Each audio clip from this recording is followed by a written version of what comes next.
ഹിന്ദുപൂർ എന്ന് പറയുന്ന പ്രദേശത്ത് ഇങ്ങനെ നടക്കുമ്പോൾ കിട്ടിയൊരു ഷോപ്പാണ്. ഒരുപാട് കൂൾ ഡ്രിങ്ക്സിൻ്റെ അതുപോലെ സോഡയുടെ ഒക്കെ പേരിങ്ങനെ കണ്ടപ്പോഴാണ് നമുക്കതിലേക്ക് നോട്ടം ചെന്നപ്പോഴാണ് കടയുടെ ഉൾഭാഗത്തൊക്കെ ആയിട്ട് ഒരുപാട് കൂൾ ഡ്രിങ്ക്സ് മാത്രം വിൽക്കുന്ന ഒരു ഷോപ്പായിട്ട് കാണാൻ സാധിച്ചത്.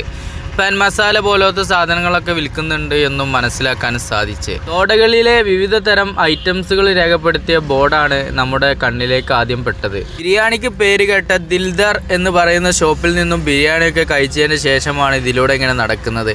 ആ ഒരു സമയത്ത് ഈ ഒരു സോഡ കിട്ടിയിട്ട് അത് കുടിച്ചപ്പോൾ ഉണ്ടായ ഒരു അനുഭൂതി വേറെ ലെവലായിരുന്നു എന്നുള്ളതാണ്.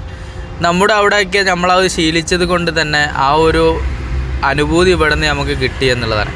അങ്ങനെ നമ്മളിവിടെ സോഡ എടുക്കുന്ന ആ ഒരു മെഷീൻ്റെ അവിടേക്ക് നോക്കുമ്പോൾ മനോഹരമായിട്ടുള്ള ഒരു ചെറിയ മെഷീന്, ദാവൂദ് കൂൾ ഡ്രിങ്ക്സ് എന്നാണ് ഈ ഒരു ഷോപ്പിൻ്റെ പേര്. ഇൻറ്റീരിയർ കാര്യങ്ങളൊക്കെ തന്നെ മനോഹരമായിട്ട് ചെയ്തു വെച്ചതൊക്കെ ആയിട്ട് കാണാൻ സാധിക്കുന്നുണ്ട്. ഇവിടങ്ങളിൽ മലയാളികളുടെ ഷോപ്പ് കാര്യങ്ങളൊക്കെ തന്നെ കാണാൻ സാധിക്കുന്നുണ്ട്. ട്രെൻഡ്സ് പോലത്തെ വലിയ ഷോപ്പുകളും കാണാൻ സാധിക്കുന്നുണ്ട്. റോഡിൻ്റെ വികസന പ്രവർത്തനങ്ങൾക്കായിട്ടായിരിക്കാം ബിൽഡിങ്ങുകളൊക്കെ തന്നെ ഇരു സൈഡിലും പൊളിച്ചു മാറ്റുന്ന കാഴ്ചയും നമുക്കിവിടെ കാണാൻ സാധിക്കുന്നുണ്ട്. നല്ല ഫുഡിന് പേര് കേട്ട സ്ഥലമാണ് ഹിന്ദുപൂർ. ഇവിടുത്തെ കൾച്ചറിനനുസരിച്ചുള്ള ഫുഡിൽ നല്ല ഫുഡ് എന്നാണ് ഞാൻ ഉദ്ദേശിച്ചത്. നമ്മുടെ അവിടുത്തെ ആ ഒരു കൾച്ചർ ഫുഡ് ഇവിടെ കിട്ടിക്കൊള്ളണം എന്നില്ല.